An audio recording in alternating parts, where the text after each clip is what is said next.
For today's video, I'm gonna do a little Q&A.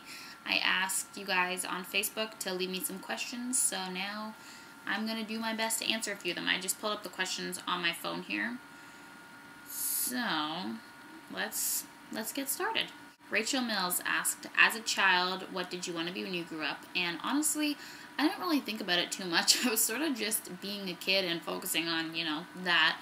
I do remember at one point wanting to be a teacher, but then that never really turned into anything because now I am a singer. Mickey Angeline asked, what do you consider a deal breaker? And I don't know if that means like within relationships or just kind of a general thing. But I think the biggest thing that really bugs me overall is when I feel like people are being fake or like they're trying to like be something and kind of put on a front, and I really just don't like that. I don't like when I feel like people aren't being genuine, and that just goes for any situation, anytime I meet someone. Nobody got time for that. Randy Mooney asked, who was your inspiration when you first started to pursue music?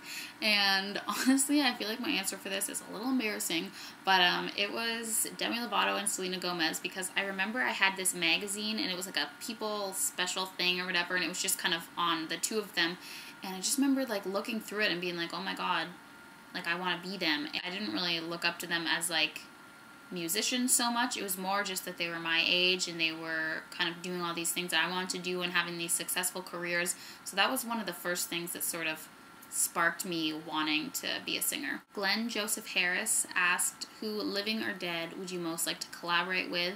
And I've been thinking about this because that's a hard question. There's like a lot of artists out there, but I'd probably have to go with Frank Sinatra because he's one of my favorite artists ever, and I just think that his voice is amazing. But I don't really see us doing a collaboration anytime soon on account of he's not alive. Christina Hallowell asked, where do you see yourself in 10 years with music and otherwise? Just with a few Grammys sitting on my shelf, maybe a little less socially awkward. That's pretty much it. Probably just, yeah, the Grammys and the, the awkwardness thing. Stephen Dobbs said, when writing a new song, I can imagine you occasionally get writer's block. What things do you do to change your mindset? Things that help you step away from writer mode. Firstly, sometimes I get kind of stubborn because I'll be like, no, I'm not getting up, I'm not doing anything until I finish this line. But then I, usually fail at that, and I have to get up to like move or to eat or something. And then that always usually helps. I'll be like, just, in the kitchen making a tea, and then I'll be like, oh my gosh, all of a sudden, after I've like stepped away from the song for a few minutes, I'll get this like really great idea. And I think that it just helps to kind of give yourself a break sometimes when you kind of focus on something else and let your mind just relax from the songwriting thing. Then a lot of the times that helps just kind of put things together. Ashley Marie Andrews asked, do you still hate Nickelback? I think hate is a strong word, but Tom Walker asked, who is your biggest inspiration? And my biggest inspiration is probably my mom. Chris Alder asked, what artists have inspired your music the most? And if you watched my video yesterday that I posted on this channel, you will probably understand that this is a hard question for me to answer because I'm just like, feel like I'm constantly being inspired by everything that I hear.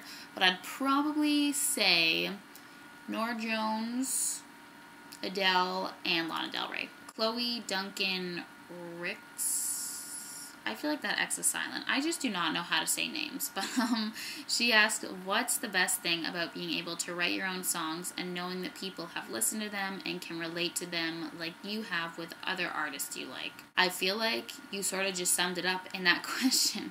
Basically, the best part is the fact that that happens, and it's crazy to me, because there was a time when no one really used to listen to my music at all. So just to have something that I wrote and something that means so much to me, to have other people hear that and also have it mean something to them and have them be able to relate to it, is just like the craziest feeling. I can't really wrap my head around it, but I don't know, it makes me really happy. Amber Rocks said, would you give a shout out to my best friend? Her name is Andrea, and I love her so much. She's going through a tough time right now, and I think it'll really cheer her up. So yes, I will. Hi, Andrea. I hope that you're okay, and I hope that things get better soon. You have a really nice friend who cares about you a lot. Brian Camarda asked, which current well-known artist would you most like to record a song with? Definitely Ed Sheeran. He's the coolest, and I love him, and I just think that we should, you know. Marion and Madison, hi. They asked, where do you get the inspiration from when it's time for you to write your own songs?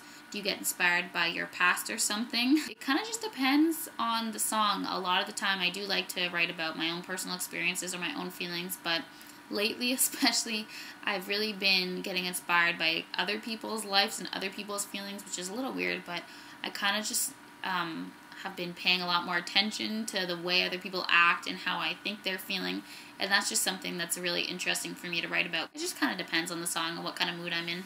Sammy Davis asked, what comes first for you, the lyrics or the music? I get asked this all the time. I never really understand why it's like so interesting to people, but maybe for tomorrow's video I'll do like a video on how I write my songs and stuff, because there's been a lot of questions on songwriting related things, so I don't know. If you want to know the answer to that question, then watch tomorrow's video. Brittany Parker asked, what career field do you think you would have gotten into if you didn't have an interest in singing?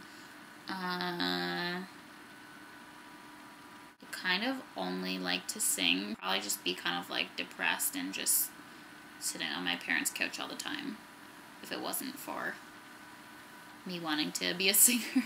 Lily Sharp asked, do you have any tips for singing on YouTube? I feel like this is kind of like a long answer, and maybe I should do another separate video on this too, but I think just right off the bat, the most important thing is to not get discouraged and to be persistent, because for like the first year when I was making videos, I used to get like 20 views and I had like 30 subscribers, and it definitely wasn't something that took off right away for me. So I think just to keep at it, it does help if you sing current popular songs, because then more people are searching it and more likely to find your videos. And I don't know, just to be unique and to be talented, because you know, once you get the people to actually watch your video, that's the kind of thing that's going to make them stick around and subscribe and to become a fan. Those are all the questions I'm going to answer for now, because I am really super hungry. I just wanted to get this video done before I ate, but now I just have to eat.